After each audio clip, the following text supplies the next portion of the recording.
Every person has a different preference for how they prepare their tungsten for TIG welding. Different machines work with different preparations. Some people say don't prepare your tungsten like this.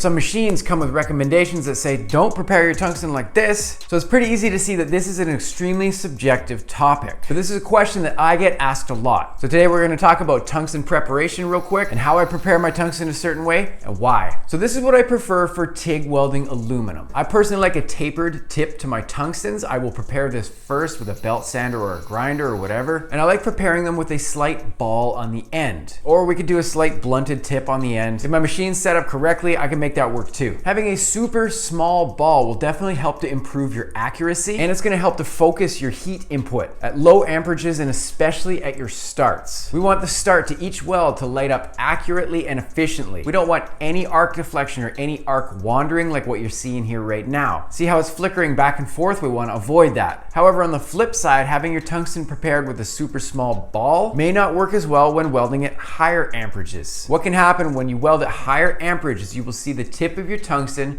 begin to flutter and misshape like what you're looking at here. Anytime we see the tip of it start to wobble or become uneven, or in some cases start to ball up on itself, when we see it start to flutter excessively, anything like that, we want to avoid this. So personally, I find a ball about this size. When I'm teaching people how to TIG weld, this is typically what I find which works best. It's going to give somebody the most stability to the tip of the tungsten, as well as lasting a long time. We can see here that the preparation on the end is bigger than the taper of the tungsten, however, still smaller than the overall diameter of the tungsten. By the way, this is a 332 tungsten or 2.4 millimeters. Having a bigger ball on the end of your tungsten is typically going to hold its shape a little longer, as well as be more stable when welding at higher amperages. However, having a bigger ball on your tungsten will not direct your arc as cleanly or accurately at low amperage. So when you're starting out a pass, it might not be as accurate. Some people prefer to use a pointed tungsten for welding aluminum. This is cool too. These are awesome simply because the accuracy is so good. And like I said, especially at low amperage and especially at your starts, when you combine this with a super high frequency setting on your machine, these things are going to be dead accurate and have great control while welding. However, even with a really nice inverter type machine, if my balance is not set up perfectly, a pointed tip on a tungsten is going to give me headaches as well. Especially, like I said, when welding at higher amperage, what can happen is that the tip of your tungsten is going to ball up or start to flutter like we talked about, or it can start to form these weird shapes. These weird shapes are super